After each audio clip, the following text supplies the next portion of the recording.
Hello YouTube, this is Alpha White Wolf bringing you the latest Death Battle reaction for the latest Death Battle, the rematch between Mario and Sonic. Now, if I remember correctly, Sonic won the last time. So as of right now, I'm leaning towards him simply based on precedence. But with Mario Odyssey having come out, and whatever other sources that Wiz and Boomstick will want to reference in their examination, I might decide otherwise. But right now, I'm siding with Sonic. Now, after the reaction, I'm going to talk about a few things that are going on with the channel, and a few shout-outs, if you will, or at least one in particular. But without further ado, I'm going to put these on. We'll get started in 3, 2, 1, play! Now 23andMe, a DNA testing service that can offer insight into your ancestry, health, wellness, and... You might also notice that without the glasses, there's not a reflective glare. It's awesome. Influence your weight, sleep quality, sense of taste, and more. It's super easy to do. You just spit into the tube and mail it back to their lab to be analyzed. I learned a lot about my family tree, and I'm probably a little lactose intolerant. Order your 23andMe health and ancestry service kit at 23andMe. It's always so interesting to see the advertisements that Death Battle has. /DeathBattle.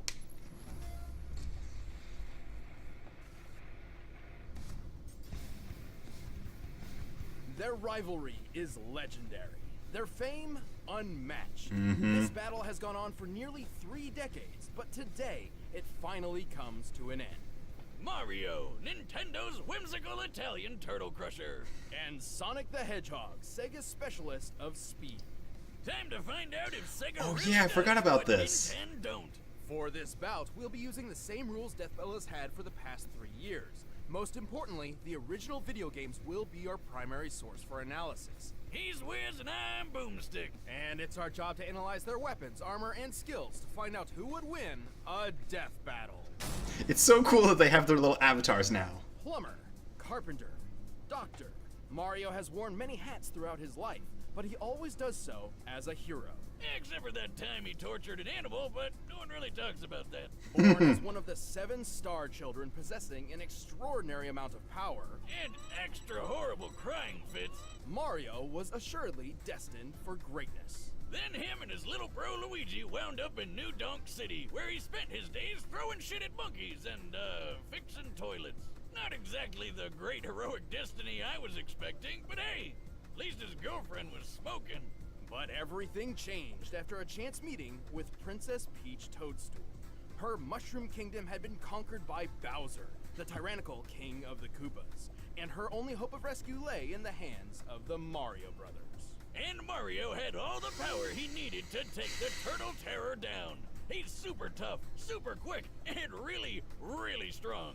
He can jump several times his own height, smash tanks to bits with his butt, and toss Bowser around as if he's a featherweight. So long, Bowser. Needless to say, the Mushroom Kingdom was in good hands. So was the princess. She even gave Mario a piece of her cake. If you know what I'm saying. Get in there, buddy. You deserve it all. Oh, come on. It's an actual cake. Yeah. That's good too, I guess. And if his strength doesn't cut it, Mario has plenty of extra weapons and powers on hand. He can already shatter brick with his bare fists, but when he needs the power to break down the toughest walls, he busts out the Ultra Hammer. Sounds like a wrestling move Lou Albano would have used back in the day. Rest in peace, Kevin. Forged by 2 master blacksmiths, the Ultra Hammer, combined with Mario's mighty swing, can break through practically any material. And he's got a ton of awesome power-ups, like that spicy fire flower. Actually, while Mario used to need this flower, he has since learned how to use pyrokinesis without it. Well, the ice flower lets him freeze enemies. The Lucky Bell turns him into a kitty cat, and the Super Mushroom gives him a power boost and increases his size. Ha! I bet the princess likes that one. With his frog suit, his swimming ability increases dramatically. With the Double Cherry, he can create clones of himself with no power decrease. With the stopwatch, he can freeze time. With the Cape Feather or the Wing Cap, he can soar to new heights. And with the Starman or Rainbow Star, he becomes totally invincible. For a short time. And with the Gold Flower, he never has to work another day in his life, because he's got an infinite supply of money. Damn. People. While he can carry several power-ups at once, Mario doesn't always need them to prove his potential. He's quick enough to maneuver when transformed into a bolt of lightning, and skilled enough to pilot the Star Diver as it rockets through the atmosphere. He's so freaking manly, he took an explosion to the face that wrecked an entire castle. And even better, he was standing in the middle of this. Based on a standard tennis court's measurements, we can determine the blast of this fireball covered a radius of over 2,000 feet. To reach this distance, the blast must have had an explosive yield of over 2.4 megatons. So what you're saying is Mario could totally play tennis with a nuclear warhead for a ball and be totally fine. Probably. Also, he can throw a baseball so fast it overloaded this speed gun, implying it was launched over 999 miles per hour. In the Mario World cartoon, he hurled a dinosaur out of orbit. Assuming this creature is of similar size and weight to a Tyrannosaurus Rex, this feat would require a force of over 135 tons of TNT. Wait, Wiz, I thought you said we're only using the games. Any official material counts so long as it's supported by the games, otherwise we'd be ignoring a huge majority of the character's history. Take a look at this chain chomp. It's actually made up of solid gold.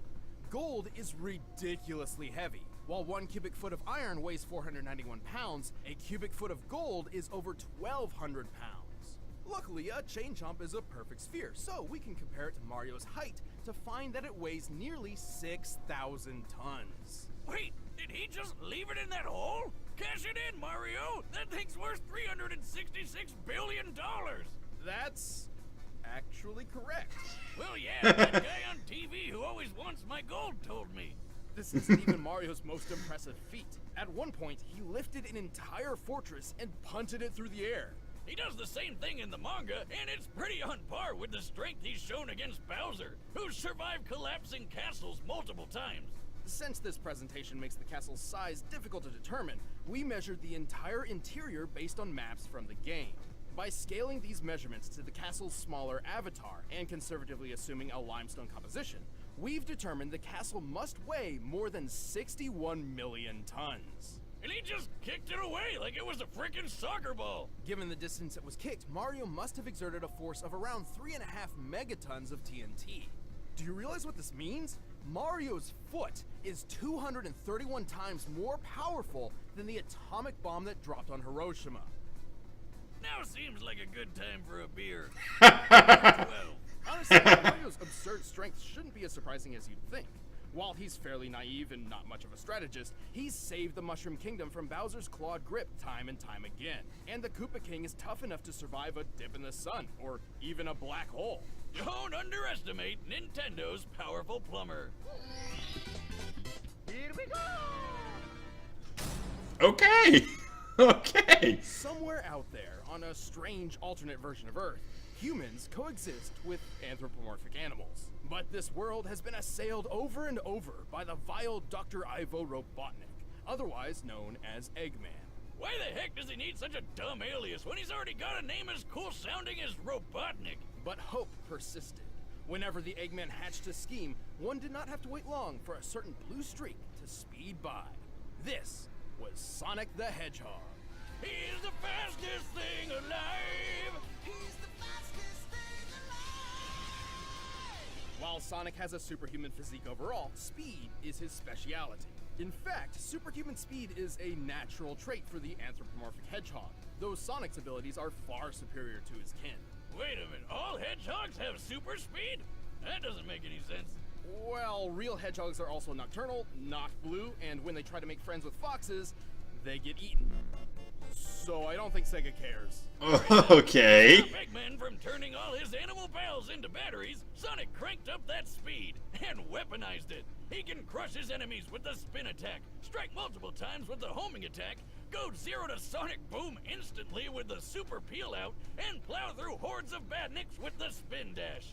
Holy crap! I think this guy would just like vomit all the time. He's also used a number of power-ups throughout his adventures, including elemental shields. The Aqua Shield is especially useful as it grants him an incredibly high bouncing jump and protection against his greatest nemesis. Robotnik?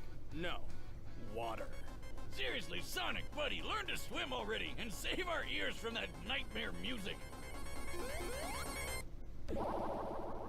The blue hedgehog can also gain abilities from small alien beings called wisps. They can turn him into a fireball, a yellow drill, a black hole, a bunch of stuff really. Even a demonic hungry hippo. But before we delve any further, there is something vital which we need to discuss. It's time to figure out Sonic's speed. Oh boy. Here we go. While he has boasted that he is faster than light, Sonic has yet to prove this in canon without the aid of additional equipment or power-ups. Oh yeah, like when he connects to a trail of rings. But you can't take his bragging too seriously. He's still got some of that radical 90s attitude. I'm out of here. The highest official description of Sonic's speed labels him as hypersonic, or somewhere between Mach 5 and Mach 10. This actually isn't too far-fetched. The game Sonic Unleashed records his speed, and he can reach a maximum around 3,500, SPD. Sonic, he's got an STD. Sonic, it burns when he pees. Assuming SPD translates to metric meters, given the game's Japanese development, that puts Sonic's top speed over 7,872 miles per hour. Over 10 times the speed of sound, and just over the official hypersonic description. So, is that it? Well, it's possible, no, likely, that he's faster. In TV shows closely tied to the games, Sonic has dodged meteors, did this with a 10,000 frame per second camera, and even outran lightning. All of which implies that he can move and react around 200 to 300 times the speed of sound. How about that one time he caught up to a cyan wisp? He said that thing's almost as fast as him, even without its laser mode. That's right. The laser is a power it grants Sonic, not itself. Still, wisps are incredibly fast. At one point, a group of them flew from Earth's surface to a black hole in orbit in the 20 seconds Sonic and Tails were talking. By measuring the planet's curve here, we can find that the Wisp aliens must have been moving around Mach 200. As Sonic is faster than them, this supports his cartoon feats. Why isn't that black hole sucking up the Earth? That's what they do, right? It's more like a pseudo-black hole fueled by hyper-go-on energy. Yeah!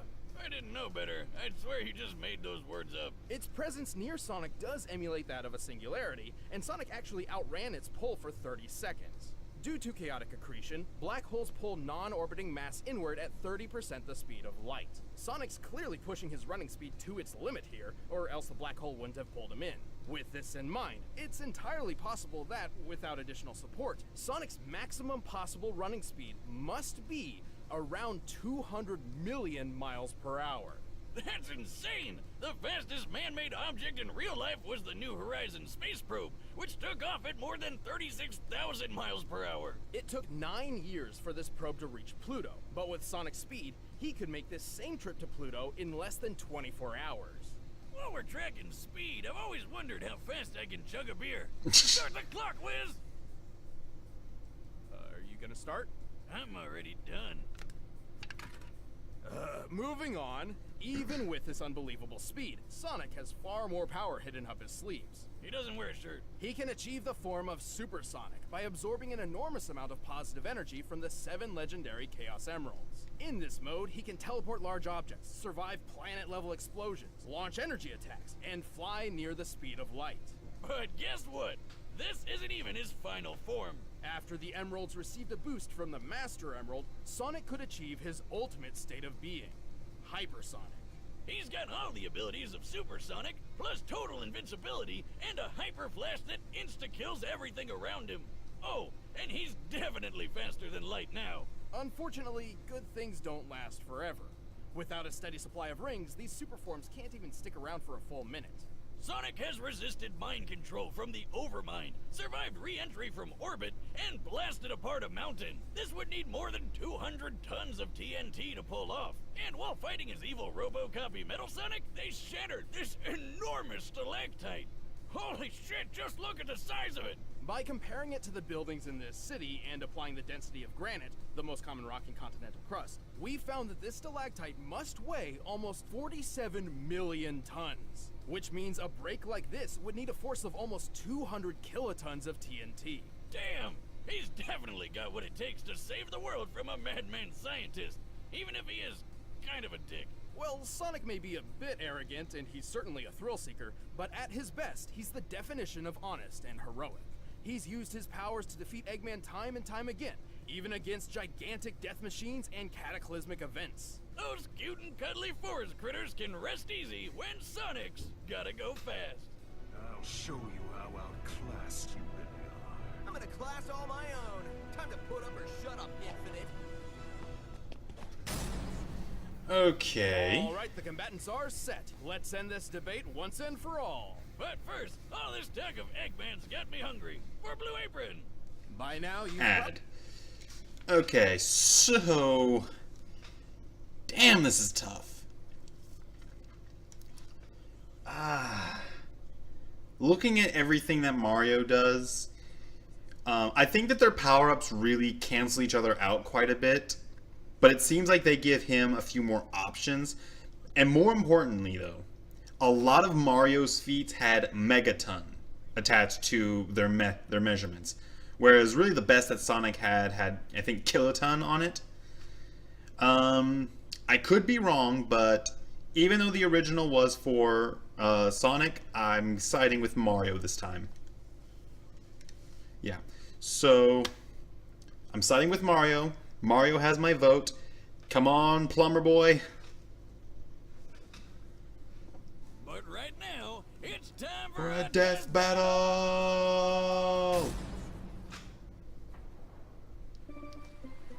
Alright, Mario. Let's see if you can pull a win this time.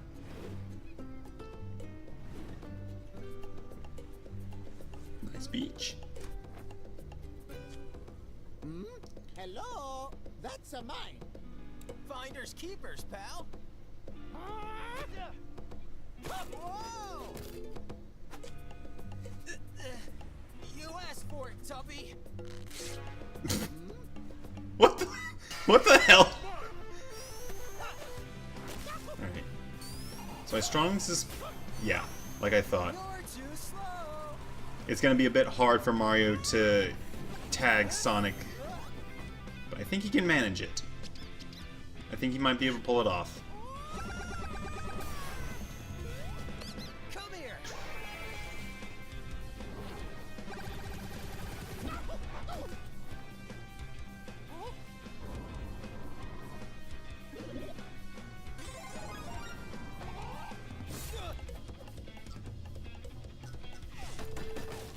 Even that little thing was confused. Uh-oh. Bad place to be.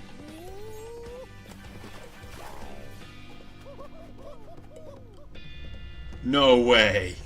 Oh, give me a break. No breaks here. Except maybe in that bubble. Yep. I love... Oh! Oh! That kick... Uh-oh. Now I'll show you. He's bringing this out really quickly.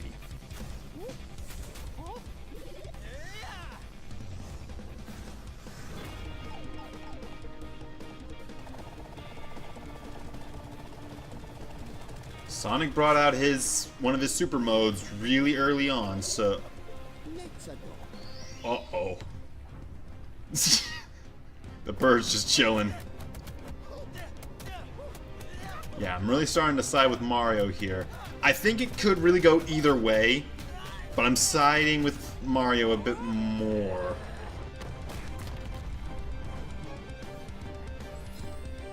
Oh crap. Oh, shoot. Mamma mia.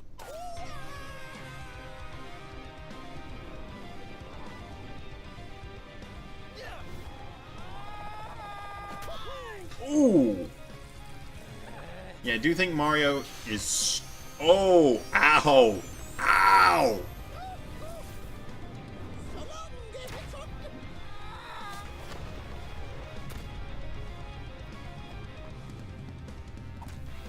Oh? Is that it? I'm the winner. That's it? Okay.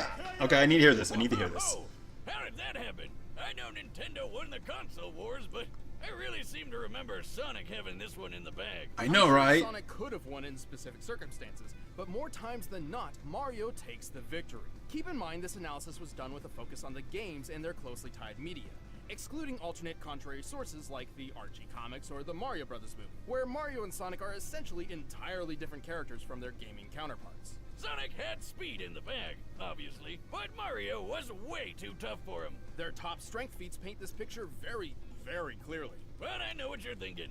What good is Mario's strength if he couldn't even hit the blue blur? That's what I was thinking when Yes and Sonic no. started going. While Mario obviously couldn't match Sonic's relativistic top-running speeds, he's moved efficiently as a bolt of electricity and piloted the Star Diver. Based on our calculations, this puts him at the same level as Sonic's own reactionary feats. Since Mario was tough enough to tank almost anything Sonic could throw at him, it was only a matter of time before he tagged the blue blur with a deadly blow. Okay. But what about chaos control? Couldn't Sonic just stop time and take care of things? Good point. It's heavily implied he knows how to, but Sonic has never actually used the time stop ability in canon. Even then, Mario's stopwatch does the same thing, putting Like them Dante on- versus Bayonetta.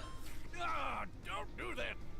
Where's my wallet? Actually, most of Mario and Sonic's power-ups countered each other in this way. Mario even had plenty of options for defending against Sonic's invincible super forms. But Mario also had a much wider variety of power-ups, offering multiple ways to overpower Sonic. Okay. For example, he could have frozen Sonic solid, Ah, or even turned him into gold. His arsenal would always outlast Sonic's because he's been shown to carry more of them on his person. oh, God. Oh, I've seen things. But even then, Mario's durability blew Sonic's out of the water. Even if we assume the 200 kiloton stalactite feat was entirely Sonic's doing, Mario survived an explosion that was 12 times more powerful. Simply put, Sonic didn't have a lot of viable options that could take Mario down for good. I always knew Sonic was impressive, but Mario is just ridiculous. Probably that mustache. Sonic was obviously incredibly fast, but he couldn't compete with Mario's superior strength, durability, and varied arsenal. He got Mario'd. After 100 episodes, you still can't think of a good pun? No, but now they can see me do this. Ah, check it out, Biz. The winner is Mario. I love these new avatars that they have now. Thank you for watching our 100th Death Battle episode, and props to Blind Ferret for that phenomenal battle animation. To celebrate 100 episodes, we have a limited edition poster, which you can pick up by clicking that box right over there. Okay. Ultron versus Sigma. Okay. Okay. So, this was awesome. This was really awesome. Okay, like I said, when I was referencing back to the original Sonic vs. Mario, Sonic took that. Man, I do have to think that the games that have come out really helped add to Mario's repertoire of skills and feats. A lot more than new games did to Sonic, because Mario games, they come out all the time. Okay, it's not like Call of Duty frequent, but it's pretty frequent, and Sonic is less so. But a few updates. So there are a couple of versus matches that I was kind of playing around with, and I'll kind of throw them up on the screen here to kind of give you a visual of what I'm talking about. One of the matchups that I was considering doing, and I can get onto it when I get some spare time because work is crazy right now. One of them is, here it is, Luke Cage versus Mr. Incredible. This one was kind of interesting to me because it was something that I figure I could do pretty quickly and pretty reliably, simply because both of these characters, especially nowadays, they don't have such massive piles of research that I would have to go into. Luke Cage, yeah, I'll have to look into whatever comics I can get my hands on and see what he can do, see what feats he's attributed to in those. And I will get onto that, but right now it's a little tricky. The second one is... This one is actually interesting because I started getting back into watching his movies. Riddick versus Samurai Jack. And this is one that I was actually kind of playing around with for a long time, and it really got me thinking about doing it after I saw the Samurai Jack versus Afro Samurai Death Battle.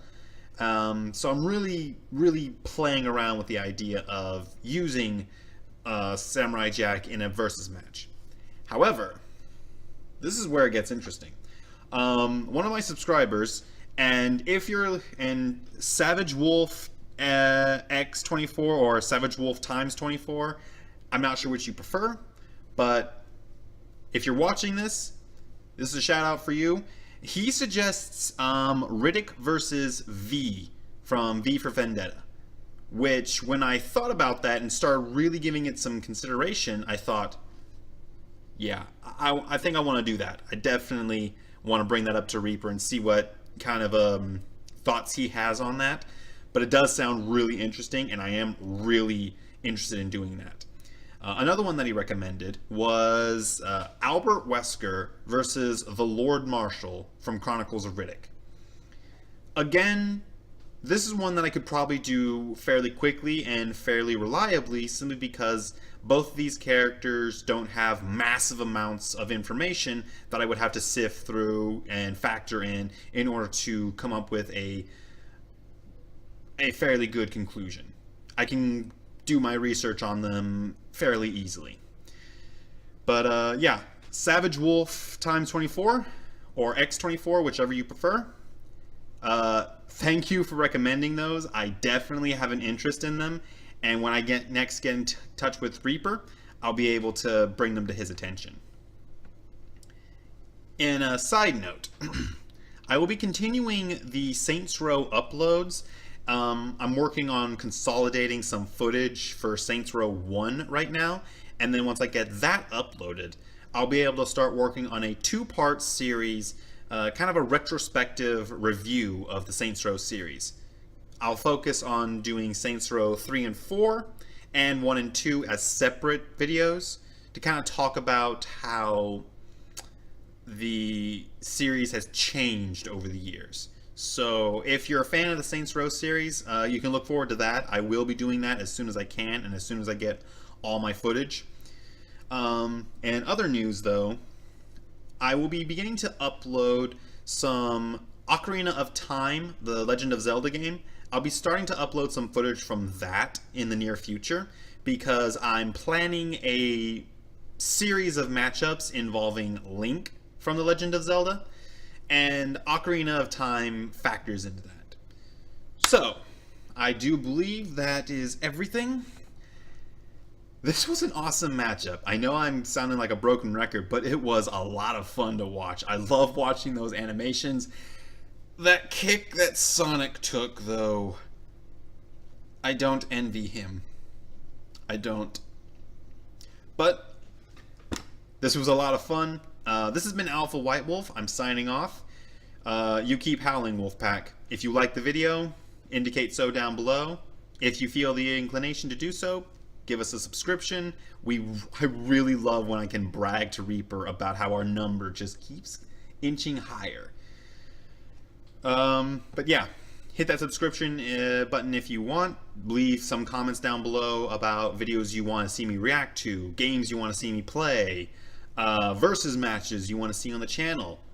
We love being able to see these comments from viewers and being able to deliver on what they want to see.